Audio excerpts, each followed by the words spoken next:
Hey everybody, welcome back to the channel. It is finally time to rank every single Star Wars film from the worst to the best. Now that the Mandalorian and Grogu is here, we have 12 mainline Star Wars films in the live-action universe. I am not going to be including the animated Clone Wars film on this list, and if I were to include it, it would fall somewhere in the bottom 3, just because it is entirely just a few episodes comprised into one film, so it is, obviously not the most up to par with all of these other film installments in the franchise. That being said, let's just jump right into this video. If you're new around here, I make all of these lists on Letterboxd, so if you want to follow my Letterboxd so you can keep up to date with my reviews of new movies, you will find it in the description as per usual. If you go to my channel, I did a short doing a pass or play. This is a new series that I'm starting. If you're interested to see a pass or play, I'm going to be doing one every week where I basically take all the movies that are coming out this weekend and I tell you if they are going to be worth watching or if you should pass on those films. So if you want to check that out, and if you're a movie buff like I am, that is a series that is worth watching. Anywho, let's get into the video. 12 films. Starting off with number 12, The Rise of Skywalker. This is an insultingly bad Star Wars film. Not only does it fundamentally fail at being a film on its own accord with a plot that makes utterly no sense whatsoever, it is a terrible Star Wars film. Palpatine returning is infamously one of the biggest disappointments and biggest horrible things that this franchise has ever done. And while I do in some ways blame Rian Johnson for the complete failure of this film due to his complete curveball of a film that was The Last Jedi, J.J. Abrams should have known to at least rework the plot in some ways to make a fundamentally better film with this movie, but instead what we're left with is a piss-poor mystery that doesn't really work in the first place. Kylo Ren is able to find the planet of Exegol before the main characters, despite the idea of the planet being that you can only find it with the ancient Sith dagger, so already you're getting things that don't really make sense. And on top of that, you're getting character assassinations across the board. Every character in this film gets assassinated in some way. Rey is just turned into a Skywalker retroactively, and it's really cringe and doesn't work. Poe Dameron has no character. Finn loses all of his charm from The Force Awakens, and of course Rose barely even exists in this movie, and just so many retcons and so many character assassinations across the board. This film just fundamentally fails to be a good film. That being said, though, it does have some great CGI, as you would expect from a high-budget Disney film in 2019, and it is an entertaining movie. If you watch this movie and completely shut your brain off, just eat some popcorn, you might have a good time with it. I mean, there's a few cool fight scenes and a few really good-looking planets, particularly the ocean planet with the Death Star ruins on it, I think does look very visually cool. So there are a few okay things about this, but overall, I'd probably rate this movie like a 1 out of 10. I would never watch this ever again. Coming in at number 11 is going to be The Last Jedi. Now, this is kind of the most divisive Star Wars film. A lot of people think that this is one of the worst films of all time, and it's what retroactively ruined Star Wars, whereas a lot of people think that this is one of the most unique and most fun Star Wars films. And personally, I fall somewhere kind of in the middle. I think this is a huge improvement over The Rise of Skywalker in terms of quality, but there are still a lot of fundamental issues with this movie that make it a pretty below average film for me. Starting off, once again, you do have a character assassination here, and it's probably the most egregious case of it, and that is the complete assassination of Luke Skywalker. Now, I'm not going to go into the nitty-gritty details. If you've seen the movie, you probably know what I'm talking about. But this film just fundamentally misunderstands Luke in every single way, and Luke is one of the most interesting and most well-written portions of the original trilogy, and it's just so anti-fan service in that way. And Rian Johnson even acknowledges that if you've never seen the interview clip with him and Mark Hamill, where Mark is trying to talk about how Rian didn't want to do a fan servicey movie, and Rian is full in on how it's not about the fans, it's about making a good movie. And Star Wars has never ever been about making a good movie. Not that I don't love Star Wars and that this franchise isn't great, but movies like, Attack of the Clones and Phantom Menace aren't revered for being the greatest movies of all time. They're revered for being very unique and very fan servicey in different ways, and showing more about the world and the world building, and just being very creative intuition ideas from George Lucas. So when you get a movie that's trying to be a good movie in a universe that doesn't really understand being a good movie in the same way as just being a quality-wise good movie, The Last Jedi just really fails to meet that. Now, that being said, though, there are a few things that The Last Jedi does get right, and that is the visuals and the subversion of expectations. There are a lot of cool things that I like about this movie. I personally really like the sequence where the starships, they light speed,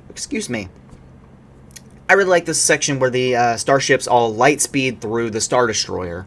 I think it looks very cool. It's a very well shot sequence. It looks very gorgeous. Does it ruin continuity? Yes, of course it does mess up a lot of the continuity of Star Wars, but it does look very good.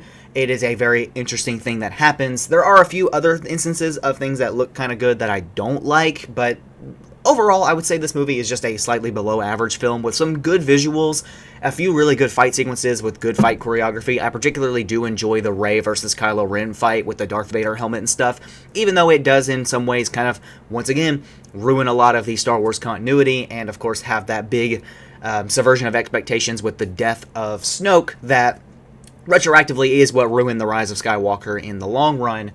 I still think it is a fun enough movie, and it is relatively enjoyable, despite being a below average in terms of a plot standpoint. It's not insultingly bad like Rise of Skywalker, it's just bad. Coming in at number 10, and this one is kind of the area where I had to adjust a lot of things after doing a rewatch, but at number 10 is going to be Attack of the Clones. Now, my big issue with this film is that the first half is pretty bad. The first, hour out of this, 2-ish hour movie is just not very good. The big issue with the first, half of this film is that you kind of have an A, B, and C plot, and none of them are particularly that interesting. With the A plot, you have Anakin confronting his past, but also falling in love with Padme at the same time. So they work together, they fall in love, they go to his home planet on Tatooine, they figure things out, and it just doesn't really make a lot of sense, if that it doesn't have a lot of chemistry, that's a better way to put it. Anakin and Padme don't have very good chemistry, in particular, Hayden Christensen is just not giving his all in this performance. He does a lot better in Revenge of the Sith, but here he's not giving his all, I don't think, to that portion of the story, and it really ruins a lot of what makes this first half so lackluster. And then you've also got Obi-Wan solving this mystery on Kamino of who's making the clones and stuff. And while it does relatively hook you into it, it is caused by an event that doesn't really make a lot of sense of, trying to assassinate Padme. It doesn't really add up all that much because, the Senator doesn't really want her dead because if she's dead, he can't do a lot of things he wants to do. But, he's the leader of the Separatists, so he's, the one greenlighting that. So it doesn't really all add up in the long run. It's just a lot of really confusing separatist stuff that doesn't make sense. Other big issue is Count Dooku doesn't get introduced into this film until really late, and he's the main villain. Jango Fett kind of comes across as the main villain. He gets introduced in Kamino, and just so as the movie goes along, you think, oh, Jango Fett's our big villain, a bounty hunter. That's a cool twist. And then at the end of the film, Count Dooku gets introduced in the last 45 minutes, and all of a sudden he's the big main villain in the last hour. Of course, you do get that incredible battle in the Geonosis arena that looks really, really good. Good chemistry, good fights choreography, the big battle with Jango from Mace. And at the end of the film, of course, you do have Yoda versus Count Dooku. That is also a very, very good lightsaber duel. Personally, though, I think this film would have worked better if the first half was completely gutted from the film, and instead we actually kicked off this film at the Geonosis arena, the first battle in the Clone Wars, and the entire rest of the film was a Clone Wars movie. If we would have had the entire second half of the film be the Clone Wars battle, the introduction of General Grievous, stuff like that, I think that could have been a much more interesting angle to take Attack of the Clones, and we could have just called this movie The Clone Wars or something like that. Just give it a different name, and it would have been, in general, I think, a better film. Of course, obviously, the budget probably wasn't there for that, but I just think it would have been better. One other thing I want to say is also, I didn't realize this until I had rewatched it for this rewatch. None of the clone troopers have practical armor in this movie, which is really, really weird, because I love the practical armor in the original trilogy, obviously. I think everybody does. And so it was really weird watching all of the clones be CGI for the entirety of this movie and Revenge of the Sith. It was such a strange subversion, and that really threw me off, but just wanted to add that in there.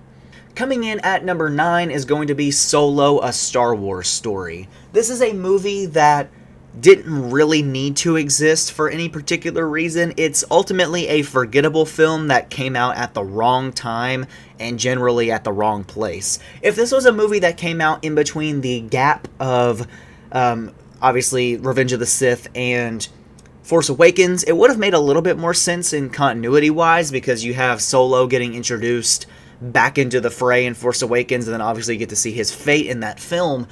And so it just doesn't really make sense why this movie would release after The Last Jedi, like continuity-wise, why they would do that. It just doesn't really make sense. I mean, you could argue maybe it's to get the backstory of Lando Calrissian before he makes his reappearance in Rise of Skywalker, but it's just ultimately a very weird movie that came out at a very weird place. And it makes sense that it is the lowest box office pull of any Star Wars film, because it's such a strange movie that it even exists.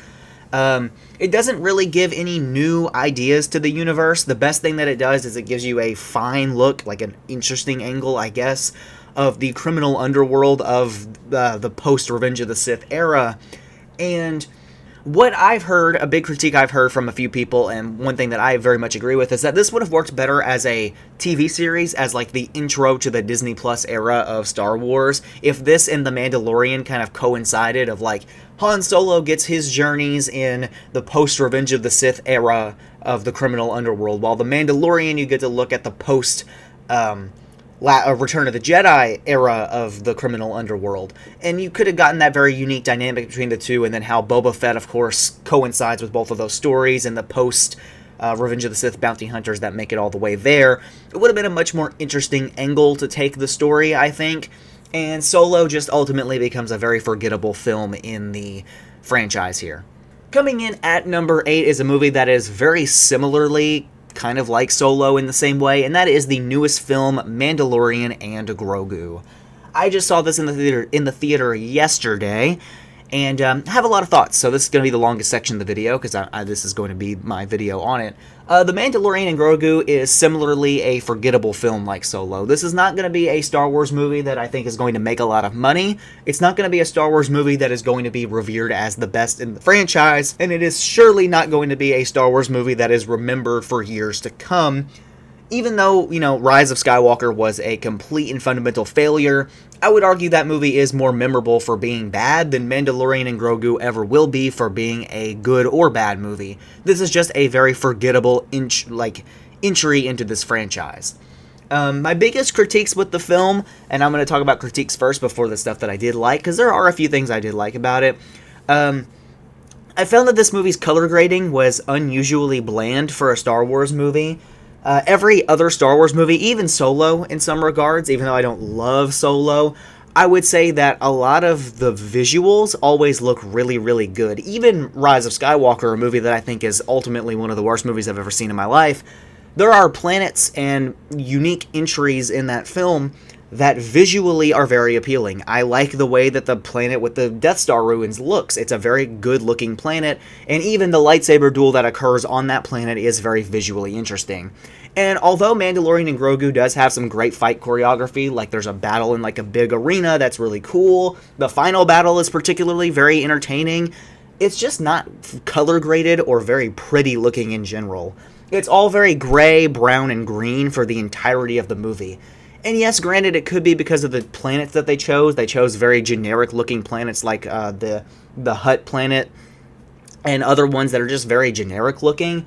But even like Tatooine in the original trilogy or in Attack of the Clones is a very visually bright planet that visually has a lot of flair despite how boring and bland and deserted it is. And here in Mandalorian and Grogu, you're getting planets that should be very bright and swampy and colorful, and they're just not. They're very dry and desaturated and just not very interesting. That being said, though, the CGI is pretty fantastic. I saw this in IMAX, so you're getting a lot of really good shot composition and great CGI work. It is a good-looking film in that regard. It's just not a visually interesting film, I guess is the way to put it. On top of that, all of the acting is pretty bad. Particularly, I hated Rada the Hutt's voice from Jeremy Allen White. It was insufferable to listen to for most of the movie, and it also kind of confused me that the twins, the main villain of the film, weren't speaking in like Huttese the whole movie. They spoke basic as well. That was very confusing. But even Pedro Pascal, who a lot of people claim is a great actor, I think he's fine. He's a solid actor. He was particularly not very interesting in this film, and Sigourney Weaver herself, one of the iconic sci-fi actors of all time, is delivering a performance here that is so underwhelming and so, like, she didn't even want to be on set. And I don't know if it's just because the set was not a very friendly environment. I don't know what it was, but nobody in this film acted like they wanted to be there. And it was very, very noticeable the entire movie. It's not like all that horrible. Like, the movie is still entertaining, just something very, very noticeable about the film.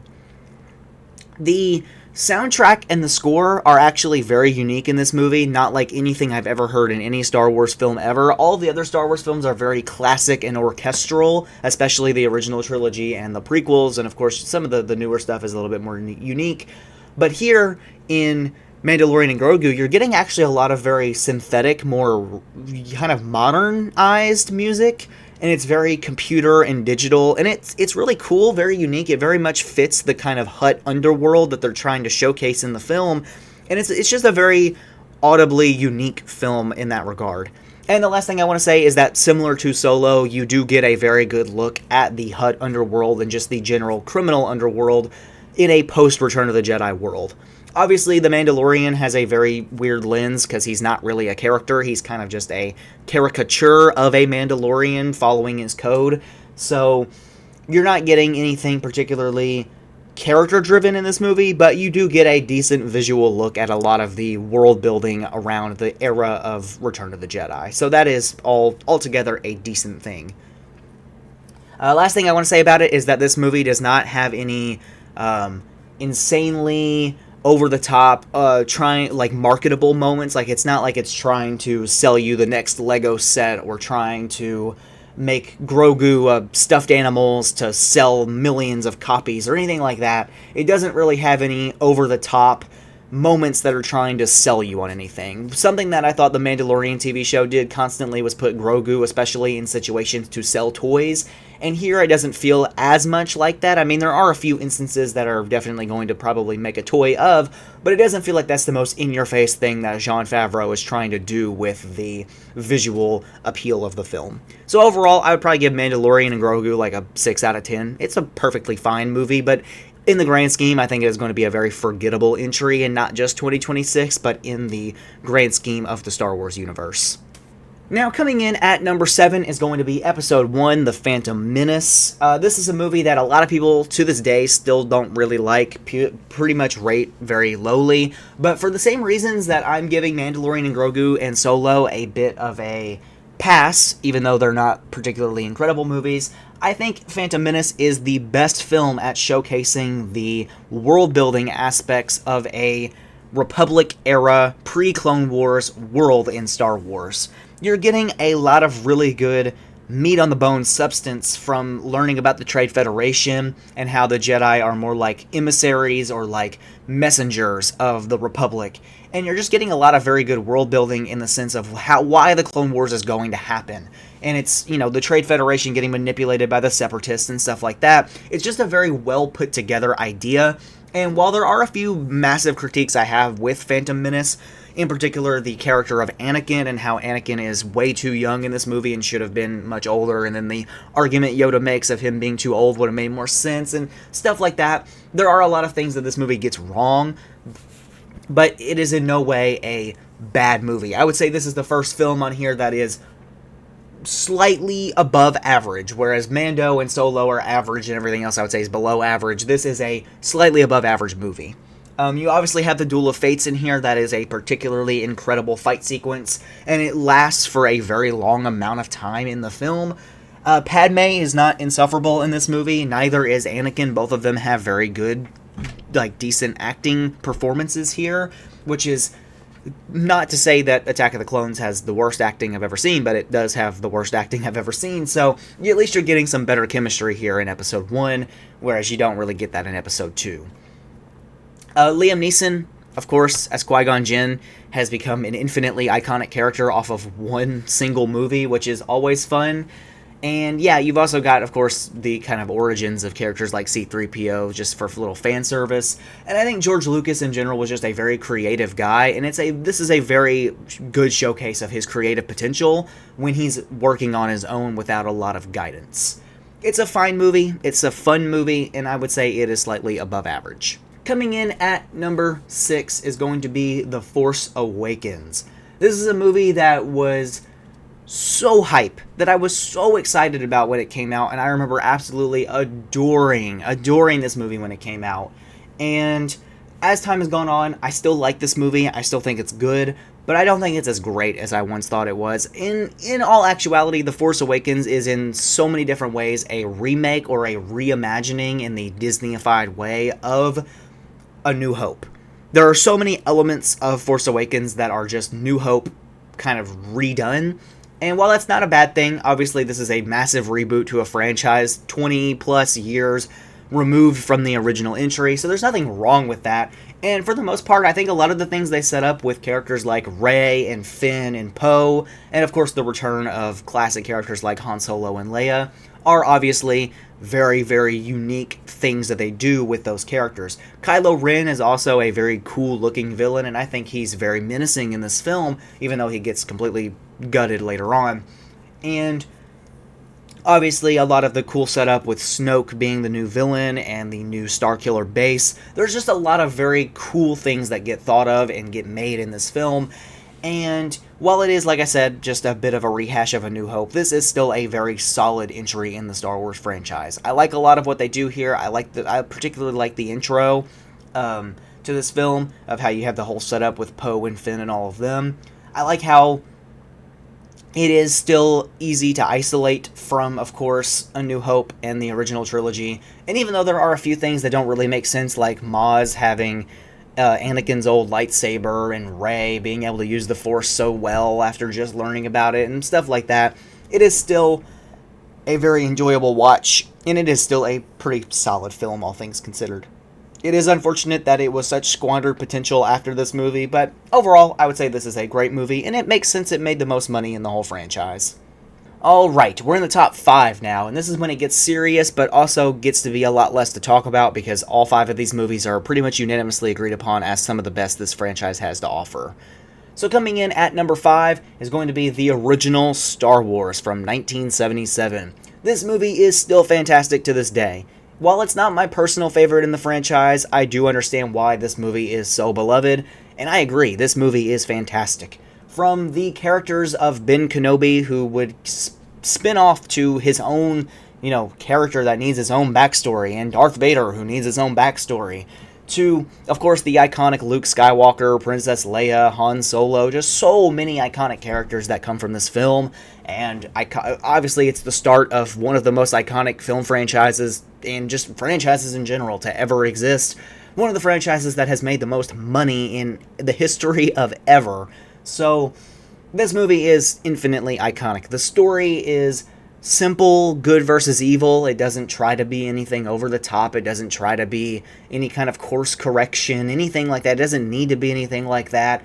It's just such a breath of fresh air when you watch this movie after watching, the rest of the franchise and seeing how far it's fallen. And you watch this movie and you're like, man, back in those days, just such a great film.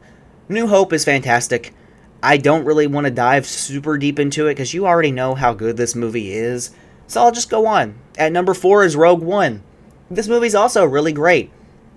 When I was younger, along with a lot of other people who were younger, they didn't quite appreciate the ending of this film, how everyone unfortunately dies and how impactful all of that is.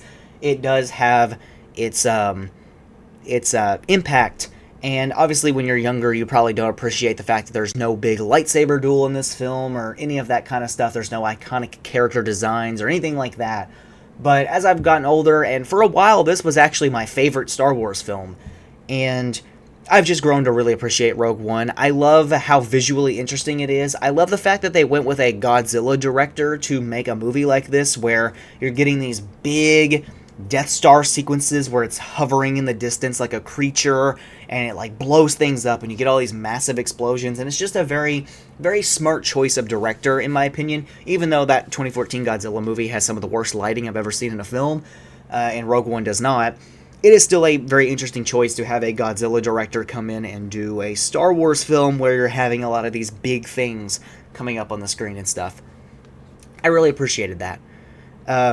Other things this movie does, of course, you have all the characters dying. You have a very interesting cast of characters from Jyn Erso to, of course, Cassian Andor. I've still not sat down and watched all of the Andor series. I'm going to do that eventually for maybe a bigger Star Wars ranking where I do all the shows and movies, but we'll see how that goes.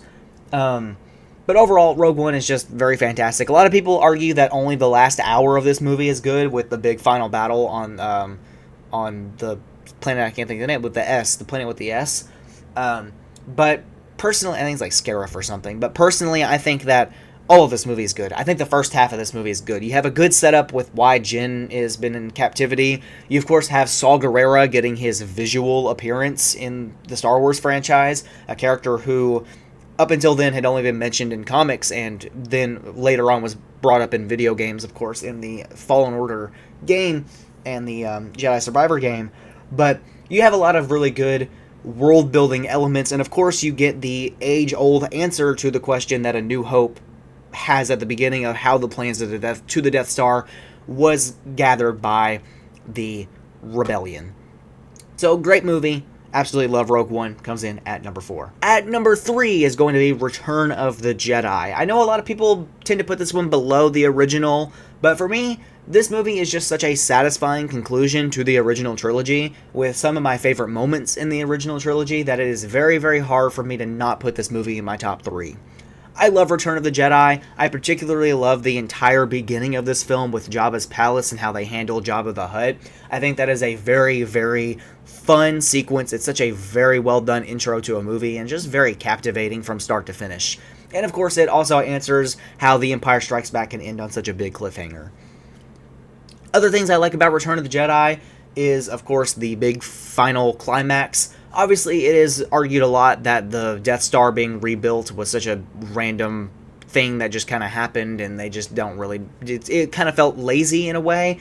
But me personally, I like how the Death Star gets rebuilt, and then they have to destroy it again, and they have a new way to destroy it. They can't destroy it the same way they did the first one.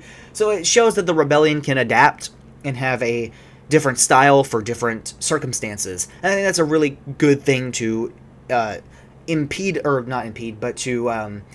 to inflict, I guess, upon your main characters, to show that they have that resilience and that elasticity to change to their circumstances. And I think that's a very smart thing to show about the Rebellion. Luke Skywalker obviously has a great arc in this movie of how he can't kill the Emperor, and it's so well done. It has such good repercussions and meaning to the story. Vader turning to the light side is fantastic. You just get so many good conclusions to a lot of the story. Lando becoming one of the good guys. It's just such a great, fantastic conclusion to the original trilogy. And personally, I do find it more entertaining than that original Star Wars film. Though I do understand if that original is super iconic to you and you want to put that at your number 1 or 2. Makes sense to me. I just really love Return of the Jedi. At number 2, it might be a hot take because people don't often put this in their top 3, especially not their top 2, and that is Revenge of the Sith. I love this movie. Once again, a lot of people I've heard argue say that the first half of this movie is not very good and then the back half is fantastic. I think this movie is great from start to finish. I love getting to watch Anakin turn to the dark side in real time. You obviously have the battle of Mace Windu versus Palpatine, and Yoda versus Palpatine, and Anakin versus Obi-Wan, which is the greatest, in my opinion, the greatest Star Wars lightsaber duel of all time. It is so well done. It is so emotional, so well acted and well performed from both Ewan McGregor and Kristen Hayden Christensen. What am I talking about? Can't speak. And it's just a fantastic film. I love this movie. I love when Order 66 happens. I love the intro of Darth Vader at the end of the film. I just love this movie. It's George Lucas getting to run every single, getting to do every single little thing. He just gets to have every little moment. He gets to have the clones turning, General Grievous, Palpatine's manipulation. He just gets to have every element that he's been building up for 2 movies finally come to fruition. And instead of making it as corny as the last two movies, where it comes across as very silly and very dumb, this movie goes all in on being very dramatic, like overly operatic dramatic, like a space opera as it wants to be, and it's just very, very well done. I love Revenge of the Sith. This movie is fantastic. I'm really, really sad that I didn't get to see this in theaters for the anniversary. I hope that they maybe do like a Star Wars marathon anniversary where they do them all. I would see every single one of these movies again in theaters. It'd be fantastic. So, Revenge of the Sith at number 2. And coming in at number 1, probably not shocking anybody because most people agree this is the best movie in the franchise. That's The Empire Strikes Back. This movie is fantastic. And what's funny is that I didn't realize just how fantastic this movie was until I rewatched it. Like I said, I used to have Rogue One at number 1, but I actually used to have The Empire Strikes Back all the way down at probably number 5. I would say I liked it about as much as the original Star Wars, with Return of the Jedi and Revenge of the Sith also being more preferred over this one. But on a rewatch of all these films, I fell in love with The Empire Strikes Back again. Obviously, you have probably the most quotable, iconic line of all time in this movie, in the Luke, I'm your father line, which I actually think that's not what he says. I think he says something different, or something slightly different than that, but you know what I'm talking about. Just such an iconic line, such an iconic scene. Just the whole battle of Luke and Vader is just so well done. And the arc of Luke Skywalker in this movie, of how he meets Yoda and has to learn the Force, and all the Vader vision that he has. Obviously, you have Han Solo and Leia working together to go to Bespin, and you have when they get trapped in the worm creature and the Falcon. All the Falcon fight sequences, and obviously George Lucas is working his brain magic here with a lot of the visual design of these different planets. The directing is also fantastic. It's just such an iconic movie, such a well done movie, and it is by far the best Star Wars movie. I have nothing else to say about it. You probably agree with me because most people do. And that's all I've got to say in this video. This video is a lot longer than I thought it would be, but I really like Star Wars, or at least I used to like Star Wars, and now I've kind of fallen out of love with it. But if you love Star Wars, please leave a like and subscribe. It really helps out the channel. Leave your lists down in the comments below. I'd love to hear what you all think of all these movies. If you've seen The Mandalorian and Grogu, give me your thoughts. I gave that one a 6 out of 10 on Letterboxd, a 3 out of 5 stars. And yep, I hope you all enjoyed. I'll see you all in the next one. Peace out.